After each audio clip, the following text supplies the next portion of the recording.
திருநெல்வேலி மாவட்டத்தில் தங்கள் பட பாணியில் பல்வேறு கட்டுப்பாடுகளுடன் 30க்கும் மேற்பட்ட பள்ளி மாணவிகள் கபடி வீராங்கனைகளாக உருவெடுத்து சாதனை படைத்துள்ளனர். இதுகுறித்த ஒரு செய்தி தொகுப்பை பார்க்கலாம்.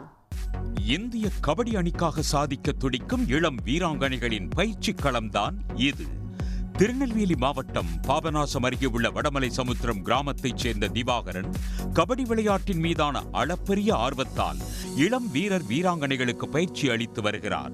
கடந்த 2015ஆம் ஆண்டு ஓரிரு மாணவிகளை வைத்து பயிற்சியை தொடங்கிய திவாகரனிடம் தற்போது 34 பேர் கபடி பயிற்சி பெற்று வருகின்றனர்.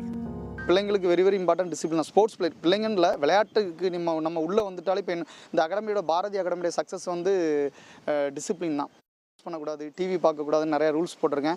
அதுக்கு அவங்க நேரத்தை எதில் செலவிடுவாங்கன்னா லைப்ரரி நான் யூஸ் பண்ணுறேன். லைப்ரரி வச்சுருக்கேன். அதுக்கப்புறம் carrom board, chess board, kabaddi போக மிச்ச டயத்தில் அவங்களுக்கு நேரம் போகிறதுக்கு என்னென்ன உண்டோ அதெல்லாம் நான் பண்ணி வச்சுருக்கேன்.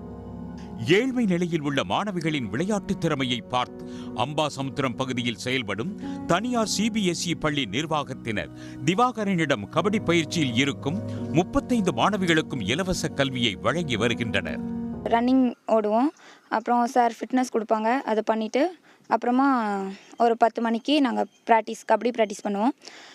மோஸ்ட்லி நாங்கள் ரொம்ப டிசிப்ளினால தான் நாங்கள் இவ்வளோத்துக்கு அச்சீவ் பண்ணியிருக்கோம். எங்களோட பேக் போனே டிசிப்ளின் தான். 30 பிள்ளைங்க படிச்சுட்ருக்கோம். யாருக்குமே ஃபீஸ் கிடையாது, எல்லாருமே ஃப்ரீயாக தான் படிக்கிறோம். அங்கே ஸ்கூலில் எங்களுக்கு ரொம்ப சப்போர்ட் பண்ணுறாங்க. நேஷ்னல்ஸ் வரைக்கும் போயிருக்கோம். எங்களோட திறமைக்காண்டி அங்கே வாய்ப்பு கொடுத்தாங்க. 12th நல்ல மார்க் எடுத்தோம். எல்லாருமே 500க்கு டோட்டல் மார்க், அதுக்கு 350க்கு மேலே தான் எல்லாருமே எடுத்திருந்தோம்.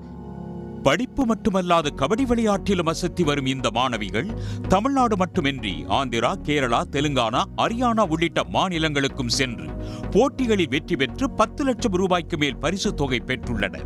இவர்கள் இந்திய அணிக்காக விளையாடி பதக்கங்களை வென்று தேசத்துக்கு பெருமை சேர்ப்பதே அனைவரின் எதிர்பார்ப்பாகவும் உள்ளது. சன் செய்திகளுக்காக ஒளிப்பதிவாளர் ராஜமாணிக்கத்துடன் செய்தியாளர் திரவிய சம்பத்.